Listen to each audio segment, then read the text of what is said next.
All right, thank you. This is Kingdom Economic Forum. Good day, morning, afternoon, evening, depending on night, depending on where you find yourself in the globe. We are so excited coming your way.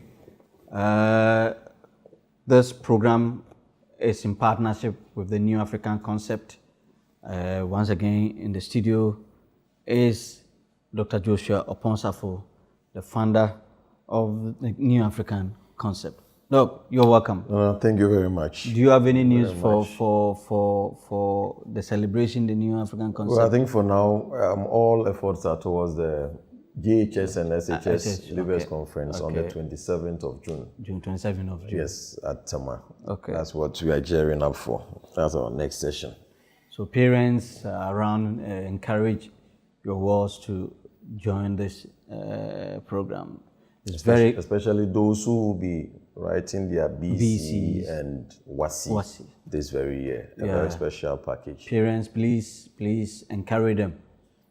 You never know, one word will change their life. So we want to encourage parents to allow their wards to come for the program. Wow, okay. We've had a lot of comments on our series last week within the broader perspective of the new operating system that we're trying to introduce as far as Kingdom Economics is concerned. Last week we looked at the measuring rod, the metrics trap, why GDP doesn't measure life, why GDP doesn't measure life. And last week the focus was on the history of GDP. And we told you that it's a measuring tool. GDP is a measuring tool. We gave you a history as to the consultant who introduced GDP and at what point it became necessary for that solution. And the question was that we've used it for we are getting to almost 100 years. By 2030 or 2031. A whole century. A century. The question is, that has it served us? We've also mentioned the main reason of this GDP is to measure economic transaction. And we said, what gets measured gets managed. And what gets managed gets done. But the caveat was that you can get a good measurement or a bad measurement. When the measurement is wrong, if you're measuring the wrong stuff, you manage wrong stuff and you do wrong stuff, you get wrong result. But if you're able to get the measurement right, trust me, you'll be able to manage right and then get things done. So the question all of us have to ask ourselves is one, is GDP, when they tell us the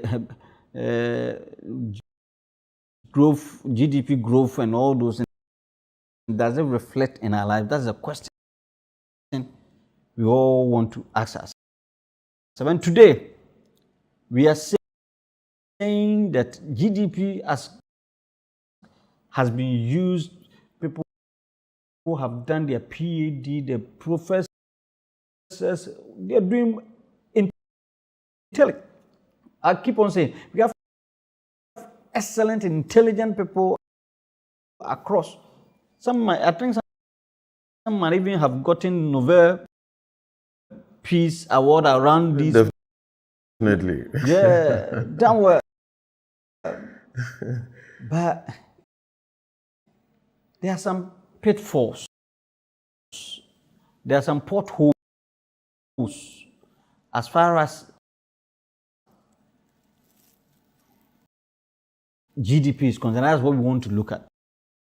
The 5 fatal blind spots of GDP, the limitations of GDP. And we are saying on this platform that the limitations are not minor.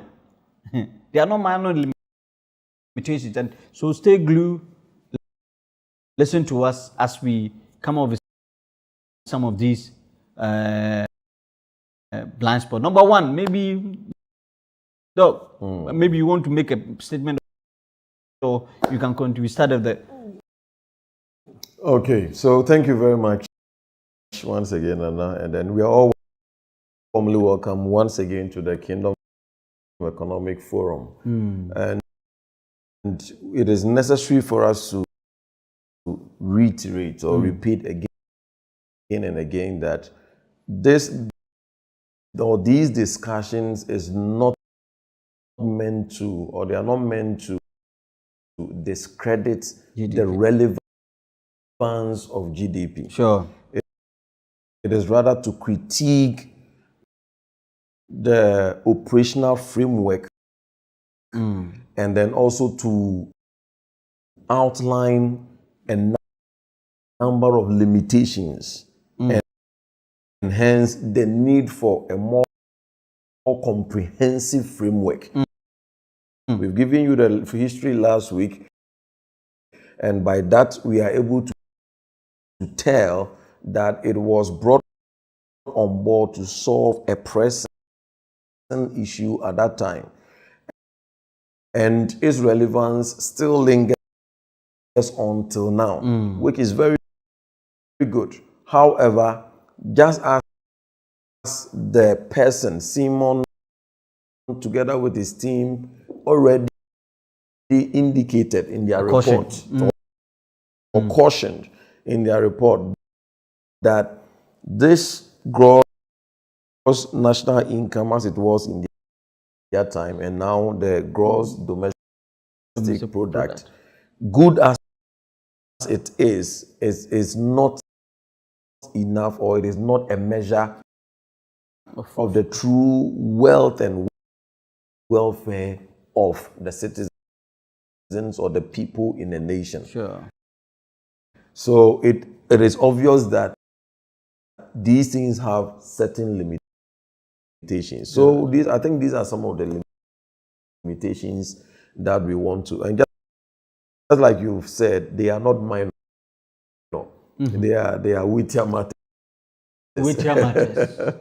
they are weightier matters. So maybe I think we can roll on. So the first one has to do with the quality of spending. The quality of spending.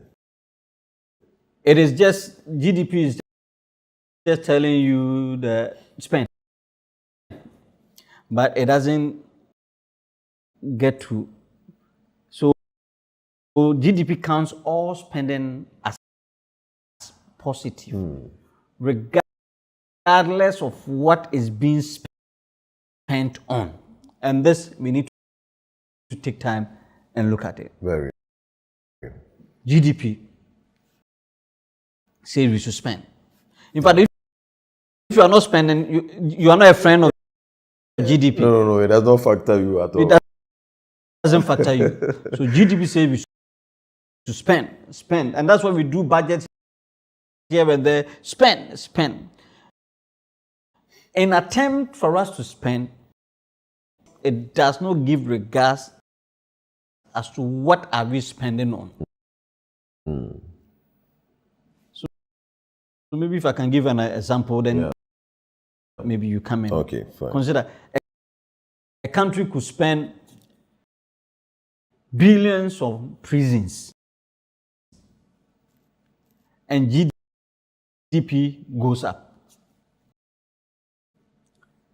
It could spend billions on treating diseases caused by pollution,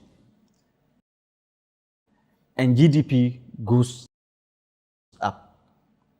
It could spend billions cleaning up after hurricane, and GDP goes up.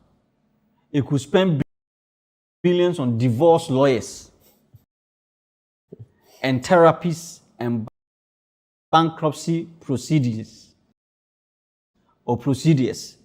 and GDP goes up. So GDP does not measure the quality of spending. Yes. All he's interested the Almighty is about spending. Maybe spending, yes. And this, as we've established, is not on the surface. It may appear normal, but it is very important. Yeah. Like you are giving these examples that the focus is on the spending or the economic transaction or the monetary element within that ecosystem. It does not focus on the quality, on what are we spending on, and are those things more negative. So there are two elements. That's a point. One aspect is reacting to crisis. So the examples you gave, most of them are in reaction. They are reactionary elements to crisis. That's a point. And those ones, once it contains money as part of the transaction, the GDP goes up. Yeah. So if you have a system where the crisis is not, there is no plan to solve the crisis, but we are only reactionary to the crisis. So there is flood. Instead of looking at a system that will end the flood. Yes, the flood. Every year there will be that flood, and then our quest to deal with the flood, the consequence of the flood, will pump some extra money because this was used to do this, and then we did this, and then we did this. By so doing, we are spending. But this is not quality spending. That's a point. Because it is better that we build a system that will end the flood. But by reacting merely to these crises, and these reactions has monetary implications, then they keep on shooting. Wow. So in that case, the bad things, the evil or the bad things or the wrong things, the reaction to crisis, including the good things, all these three are combined. As long as then it means that you are a friend to GDP. So GDP has no way of distinguishing between spending that makes life better and spending that merely responds to things going wrong. Exactly. And in most cases, the responding to crisis or things that go wrong is likely to have or to increase GDP. The GDP relative to the things that will make life better. In terms of the positive elements. So if I think a typical example is the one I gave in terms of America, that as of 2022, they were spending $200 billion to manage depression. Okay. So now there is depression. I think as we go along, we will delve deeper. That's a point. So there is depression. And that depression is coming from multifactorial elements. Instead of focusing on building systems that will really deal with the depression. Our approach, or their approach in their context, their approach is just giving medical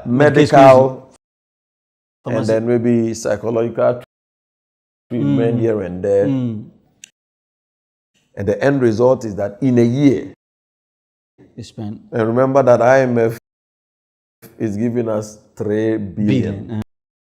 And then and that one is even spread in trenches over a period. Yeah. And then in a year, I'll check maybe the current one. I'm sure it will have increased. So in a year, 2022, you are spending $200 billion, not to deal with or not to solve, but to manage depression. With these examples, we want you to know that we have enough resources in the world to take care of us if we get the right measurement. Trust me. Exactly. By the end of our discussion, we want to let you know that we have enough. God is not lacking resources for us to develop. It's unfortunately we are using the wrong measurement. From your what you even mentioned. Another example is that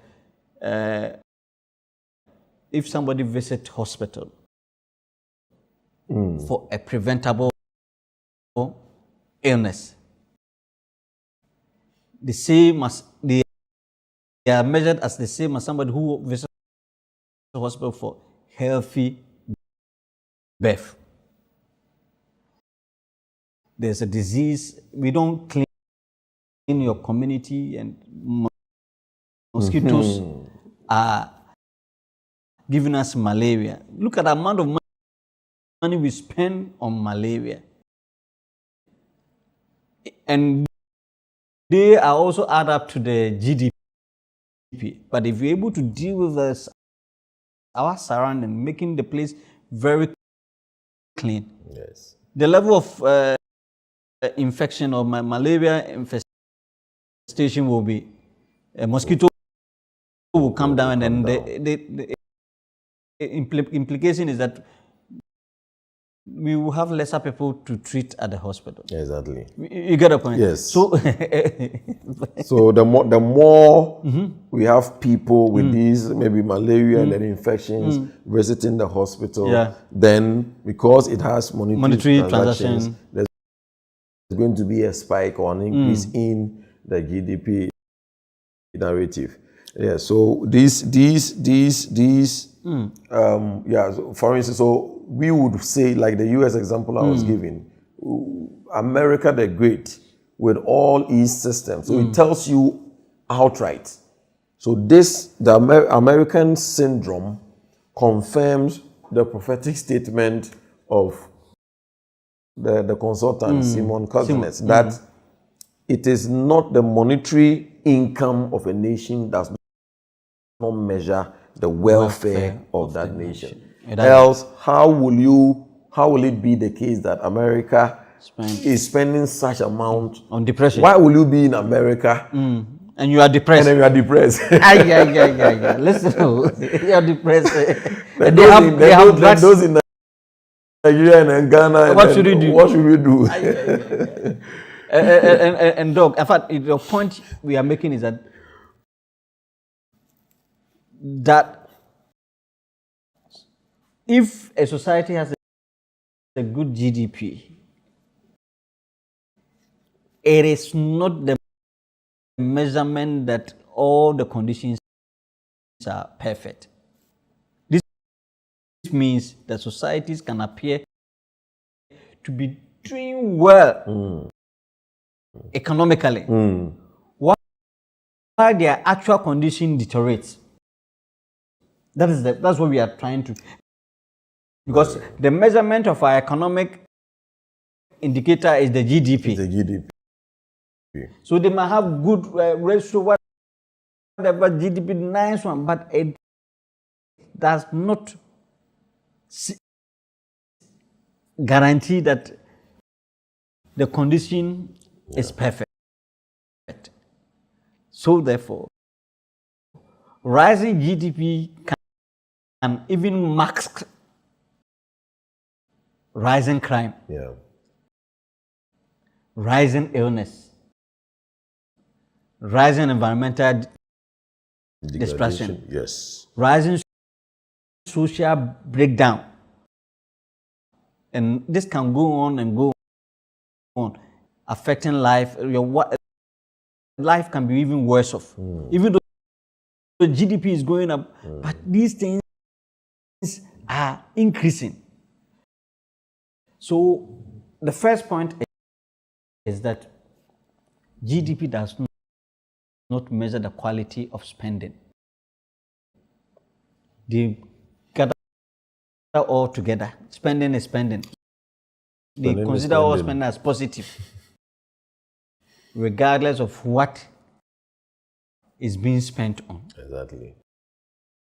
Now, America is spending so much on the war, that ongoing war. Currently, yes. It's going to add up to their GDP. To increase it. It's going to increase GDP. Second point, the second blind spot, unpaid work. And this, I think, we need to take care of this one. Very. You know, GDP ignores all unpaid work.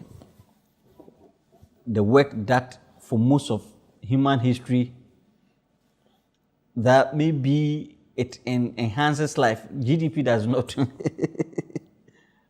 And this is serious. I think we will spend time here on the issue of the unpaid work. Prof, maybe you can come in. Yes. GDP does not measure unpaid work. Yeah, so just like you started saying, with the unpaid work, there are many things that happen within a nation or within a particular society that does not naturally come with monetary transactions. That's the point. And once it is not hovering around monetary transactions, it means that GDP's eye does not also see it at all. Wow. So when you have things like, let's say, a parent or a mother taking care of a child, of the baby, and then grooming that child, look at the time it takes. Look at the care, the efforts, feeding, and then teaching, comfort, grooming, the keeping psychological, the safety. So all these, if you are to constitute it in monetary forms, that will be very huge. Very huge. Very, very huge. Very huge. But these things are not constituted into monetary form. So it is not factored so much or directly into the GDP. Into the GDP. If we were to pay, then because we are paying you maybe like nannies. If you pick a nanny and then you are paying, then in that case it will have a reflection. But once it does not come with these payments, then it means that, but it is also a very important thing. Very. So that in the discussions at the national level, these things, these things, if it is not attended to, will lead to family and social breakdown. This is very important discussion. I think speaking whilst you were narrating this, brothers and sisters, we need to sit down. Seriously. Sit down. We are killing ourselves. These are jobs that maybe there should be a policy to be paying these mothers to stay home and take care of their children. Yes. We are saying there's unemployment, but this is a job. Yes. This is there. Yes. Why would I stop taking care of my kids and then go and pay somebody who doesn't have attention for my kids like I would do, and I pay the person even to destroy my kids for me? Yes. You get a point? Yes. Some of these children are being abused by the nannies here and there because you are a professional woman. Introducing them to all kinds of stuff. Abuse. So by the time you finish and you have the rest of your children, you don't have a future for them. I want us to begin to. This is serious. And then the children to themselves, the impact of their sport lives on the society. On the society. Yes. The family. Because once the family is broken, we don't have a future. It is a carbon chain. It's also leads. So some of them end up in the streets. Some of them as prostitutes. Some of them. It is because the man for survive, and then there is no system that is accommodating or rewarding those who are sacrificing. Those who are sacrificing. To train the next generation. The culture will even give you all kinds of names. You are irresponsible here and there. So in your quest to be responsible, both father and mother leave at dawn, come home at dusk. Then we pay some people to, in the name of taking care of the children. Definitely, they destroy them. They destroy them, and then they become a burden to us and then to the society as well. And now the country will have to now take extra amount of money to sort out. We are dealing with this social problem. Rehabilitation. And by spending on rehabilitation, the GDP will also go up. Listen to me. I know we are making a serious point. Listen to me. The point is that I think we are looking at the root cause. Some parents have decided to take care of their children at home. In the society, they are not regarded. But these are the people who are doing great service to the future of our nation. If you go back and do research, those who are doing very well in our society, about 90% got parents who dedicated their life to take care of them. About 90%, those who have made impact, had parents, whether the mother was working, that the work wasn't taking full time, or they dedicated their time to take their children through. Mothers, don't let anybody let you think that you are wasting your time. Some of you have sacrificed. I know. Typically on this studio, maybe I'll mention my wife. My wife was working in the bank when we married. But she said, no, when we gave birth to two of our kids, she said, no, I have to resign and take care of my children. Wow. For the past 15, 18 years, or maybe say 15 years, my wife sacrificed to take care of the children. And I have to use this platform to admire her. Maybe if you and the investment has paid off. And I want to encourage the husbands. If your wife is sacrificing, or the husband is sacrificing to do that.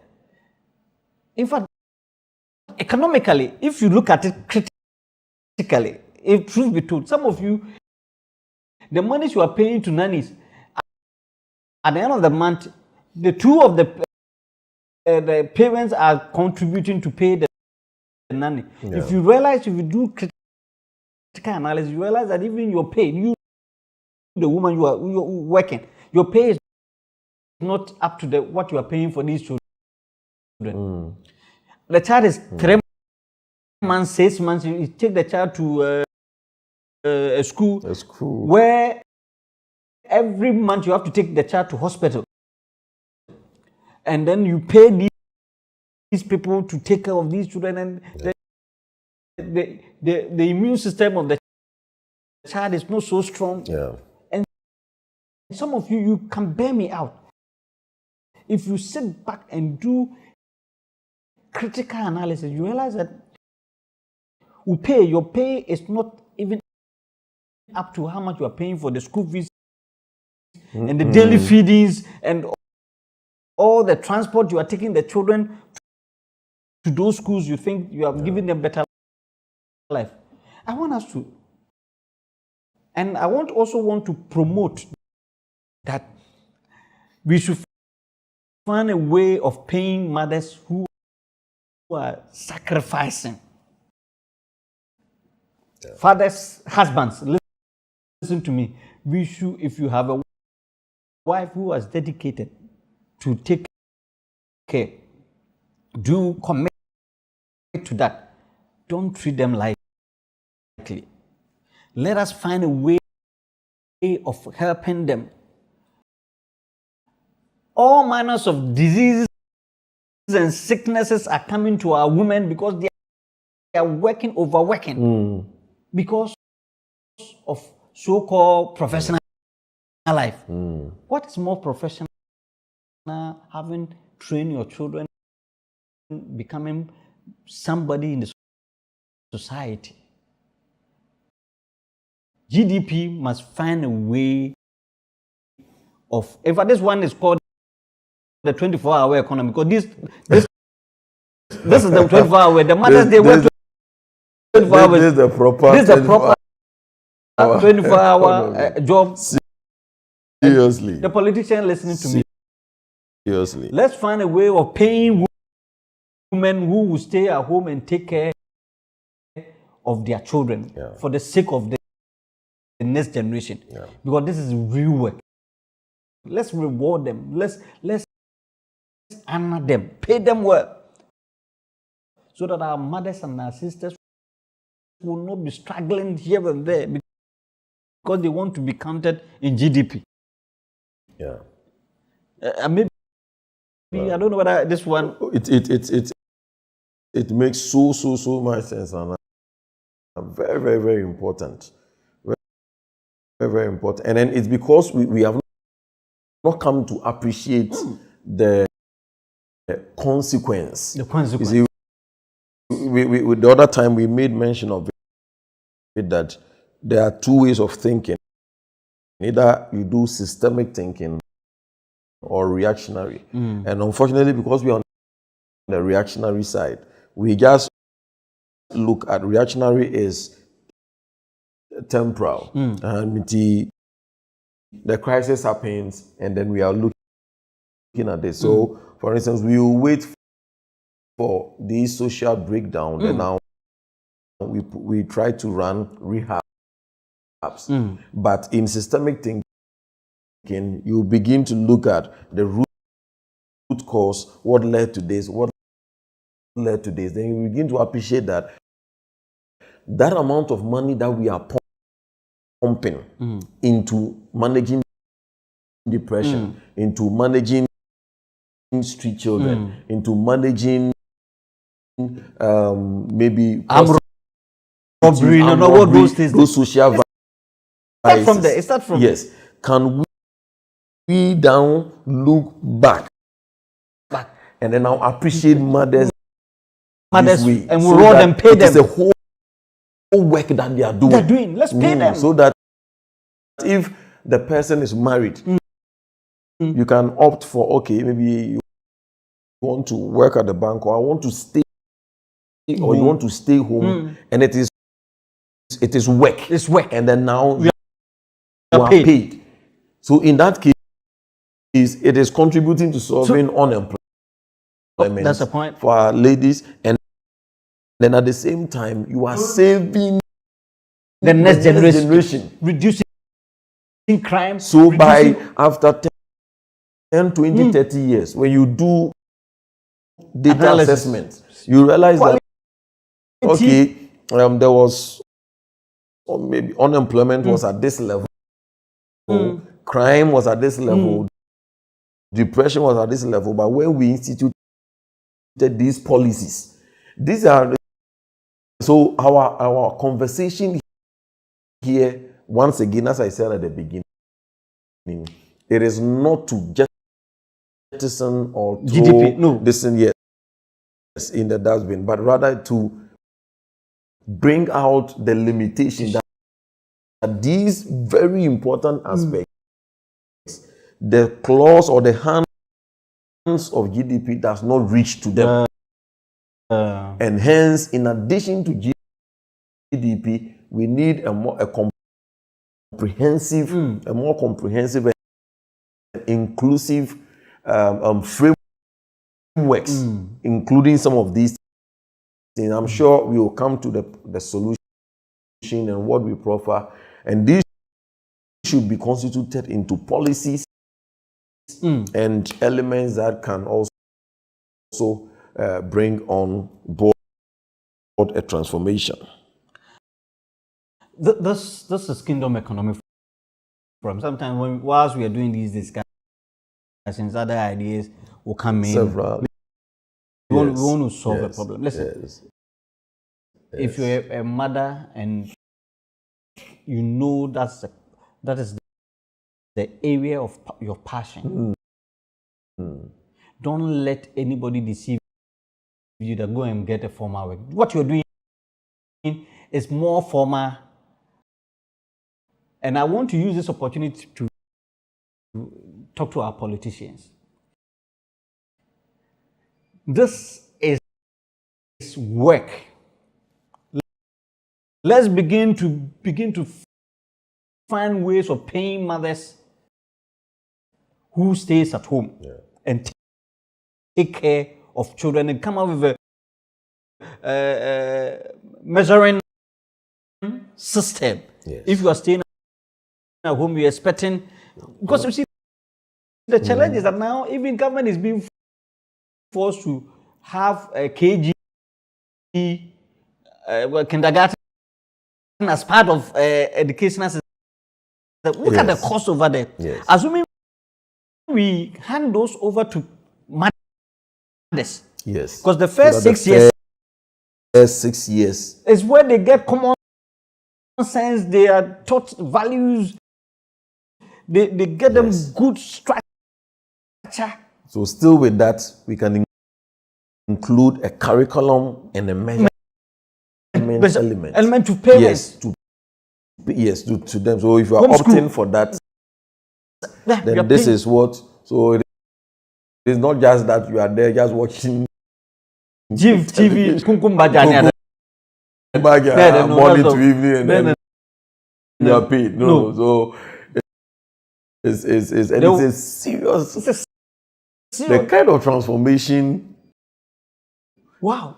It's serious. This one, if I'm a politician, this can be my one of my manifesto promise that I want to pay all parents who's up to, but they will go through some training program. So that they give quality care to her, not just giving birth anyhow, but then quality care and all those things. And that you have created, assuming you know now the ladies are working, they are overstretching. A wife, a mother, some of them even are going to school at the same time working. at the end of we are what did they? And you see them pressure on them, waking up, taking care here and there. Assuming we have this, if you're a politician, you give this promise that, in fact, per this policy, you create over 1 million jobs. Several. This because what is going to happen is that the young men will get jobs because you are freezing some jobs at home. Yes. And the young ones will get jobs immediately because you have created opportunity for them. A space, And then this one, we realize that the families will be so strong, the future will be so secure for us. Yeah. Oh, I don't know. Maybe some of us are overthinking. That is why we have Kingdom Economic Forum. Excellent. This is workable. This is workable. This is workable. We are saying that GDP, as much as it is good, is not measuring unpaid work.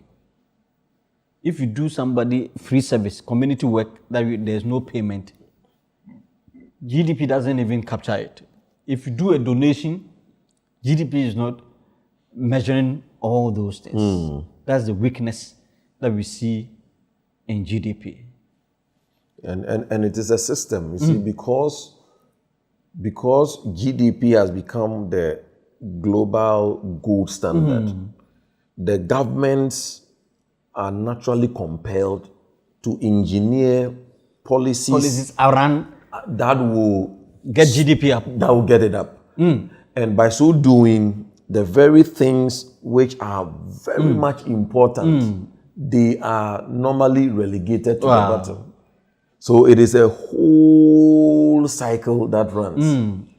But what we forget is that you can still find a way, or you can still increase your GDP, doing the right thing. Doing the right That's thing. the point. If you are paying, for example, paying women to stay at home and take care of children. Yes, because it is a monetary GDP. So these are the fine-tunings to the That's GDP. Fine-tunings, So you may think that, if we do this, how will it affect GDP? It's because we don't have that systemic thinking. We realize that instead of pumping money so much into managing the crisis, then let us create a system that will rather solve it and build a stronger community, which ultimately would also increase the GDP. And I have the statement in the same. Imagine that mother takes a paid job outside the home and uses her money or her earnings to pay for childcare.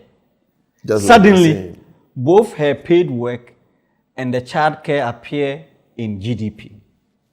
The same actual work caring for children now counts simply because money changed hands.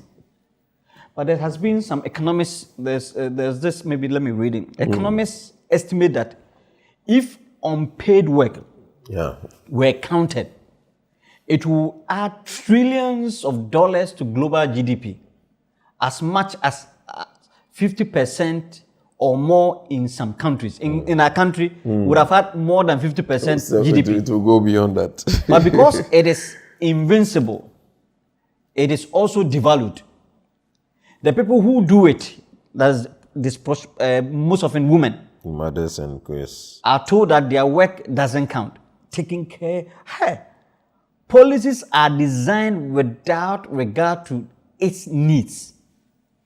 The economy is managed as if half of all work doesn't exist. And that is the typical problem we are faced. We are saying that GDP is measuring something, but akane kakra.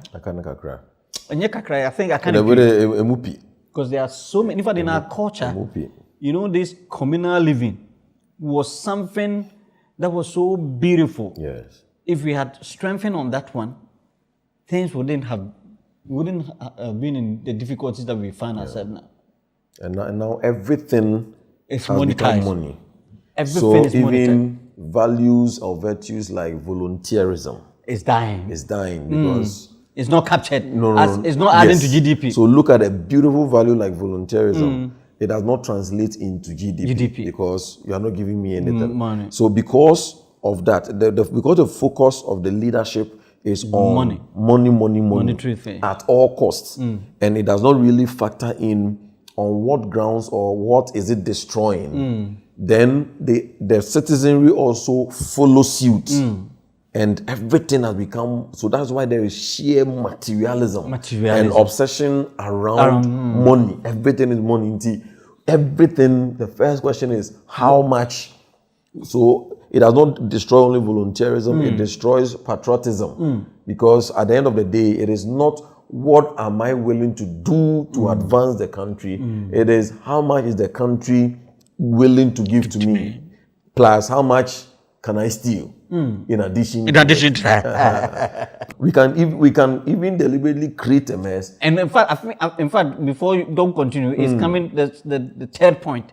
Oh, okay. Is the natural capital depletion. The natural capital depletion. GDP treats the depletion of natural resources as income, not as a loss. Serious. This is another problem of GDP. And if you are listening to me, the fight against Galamsey. Almighty Galamsey. One of the main reasons why it is becoming impossible is because of GDP. Because Galamsey is contributing to GDP. Massively. So listen to me, politicians, whether opposition or whatever, third force, whatever. Galamsey, no government is in position to stop Galamsey because it is contributing to GDP. Citizens, listen to me. Ghanaians, fellow Ghanaians, Africans, listen. Galamsey or depletion of our natural resources is treated as income under GDP, not as a loss. So as long as any ill treatment on our environment is bringing financial reward to the GDP, no politician is willing to protect our natural resource. And I think that this is the place we can say it. Trust me. Let's be fair with the government in power now in fighting against Galamsey. It's contributing to GDP because gold, the prices of gold, in fact, gold is what is holding our GDP now. Exactly. So where are we getting our gold from? So the moment he fights against these Galamsey, yes, we are not in any way supporting, but we are telling you that the issue at stake. Exactly. As citizens, we should be prepared that our GDP will go down. As citizens, we should be prepared that our GDP is going to go down so that the politicians will have the political will to fight the Galamsey. I'm telling you, from what we have said so far, natural capital depletion is treated as what? As income. As income. Not as a loss.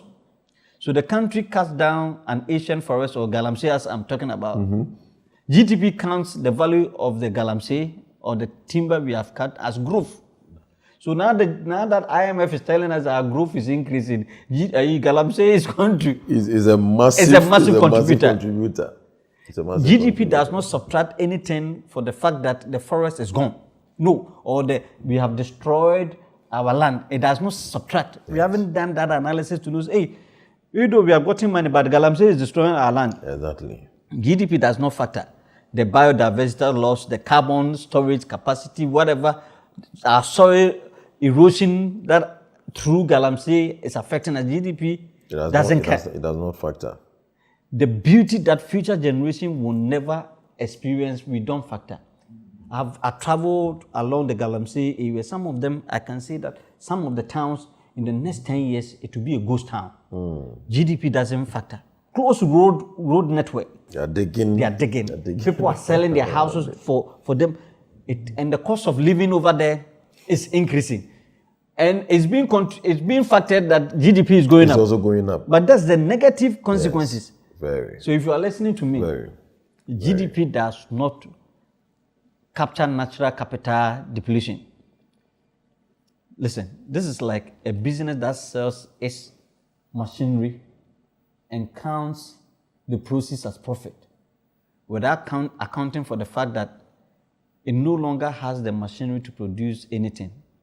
This is fundamentally misleading.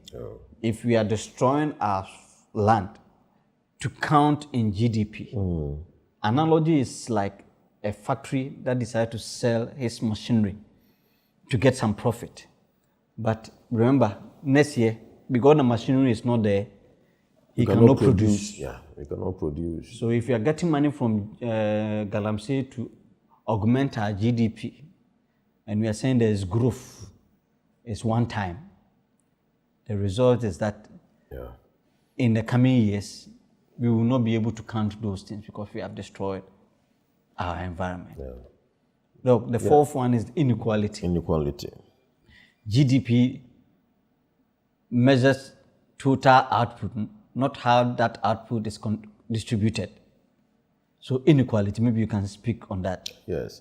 So when it comes to, it does not focus so much on the disbursement, because at the end of the day, the focus is looking at the economic transactions and then how much we are able to recruit. Now, when it comes to the disbursement, you see that, especially in our setting, when you take even the taxes that comes in, few people are paying the taxes. Few people are paying the taxes. That is one. And then when we generate the revenue, majority goes into, servicing debt, and then also paying emoluments. Yeah, the BDA. Yes. Now, the payment of these emoluments, a greater portion goes to those at the top. Top level, yeah. And then just something small for the masses, that is those within the public service space. So now, at the end of the day, we are still going to say that GDP is good, but there is inequality. Yeah. Those at the top might hijack about 70% of the emolument with all kinds of allowances, all kinds of offers, all kinds of free. So the average person who may be taking, let's say, 1,200, I was on one kasa eco penny dying. Or also any means of transport. And then all other things that comes with feeding, dressing. And then we give someone huge amount of money with all kinds of entertainment allowance, clothes allowance, belt hook allowance. This person will work huge amount of money. He is the one who has free car, free fuel, free mansion or building, free gardener, free security. So these are part of the blind spots. The focus is so much on how much we ended up in accruing, and then the disbursement is not, the quality of disbursement is not factored in, which then requires another level of discussion to be able to now engineer that the way we are distributing our resources is based on inequalities. We are using it to serve the few, yes, 2%, the political elite, economic elite, and then the masses are written. So we will say, GDP are costly, but some way, somehow, it does not reflect in the pocket of the everyday person. Yeah. It because of some of these cycles. And when connecting it with or to the point you just made on the natural resource depletion, the Galamsey example, as you said, is the same thing. Now, because GDP, Galamsey is contributing because the gold is one of our major pillars as a nation when it comes to GDP growth. And this gold, we have the small scale miners. Majority of our gold revenues come from that segment. And those within that segment, a good number of them are also within the Galamsey ecosystem. So we cannot take it out that, for instance, this gold board, the purchasing they are doing, one of their greatest clients Galamsey are the Galamseyers. And then it also then translates. But the point is, with this, we are not looking at how it is destroying the land. When the revenue comes and the rivers are destroyed, we are interested, the big shots can afford, let's say, mineral water or bottled water, or maybe an upgraded version. Imported one. Yes. Because even the locally manufactured ones suspect. Contaminated somewhere. So that is part of the inequality. because of the system we build, we can have a group of people who have what it takes to import or even fly in barrels of water. Some even can go for lunch outside the country and come back. And go for lunch and then come. And then the very people who have become victims of the environmental degradation of the land, of the water, and then they don't have the economic manpower. And then now they suffer. Listen to me. If you are living in areas where Galamsey is predominant, the future is no good for you. You will be the one. Now you can get something small, but the future is no good for you. It's only a matter of time. Inequalities will catch up on you. Only a matter of time. How I wish that communities where they are not mining, they are not doing illegal whatever, in the next 5 years, when those in those areas that are destroying the environment should not be allowed to come and stay. Exactly. In fact, in my hometown, I think I have to introduce, I have to do something like that. It's very important. You can't go and serious borders. Yeah, you though you are Ghanaian, but when you come to my area, I have to find a way of making sure you don't come and destroy my environment anyway. Exactly. You know, that's on the light on this. The last one in concluding is that relationships and meaning. GDP ignores everything that makes life worth living. Relationships, community, meaning, purpose, love, joy, beauty, transcendence. GDP doesn't factor all these. And these are the very things that makes life meaningful. You can have all the monies. If you don't have good relationship, people will not. Once you have the money now, they will be coming to you. But the moment the money is out, you don't have social capital, people will not want to come close to you. Yeah. None of these things have prices. So none of them count. A society could be itemized, lonely, anxious, and despairing. But if people are buying things, GDP says it is doing great, like you gave depression in USA. A society could be rich in relationships, trust, mutual care. But if people are not spending money, GDP says it is poor.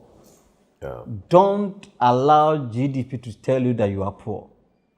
Sometimes when you go to a community, mutual love, just you see that you have really come to town. But because they don't have money to spend, when we are doing the classification, they say, you say that, they are poor.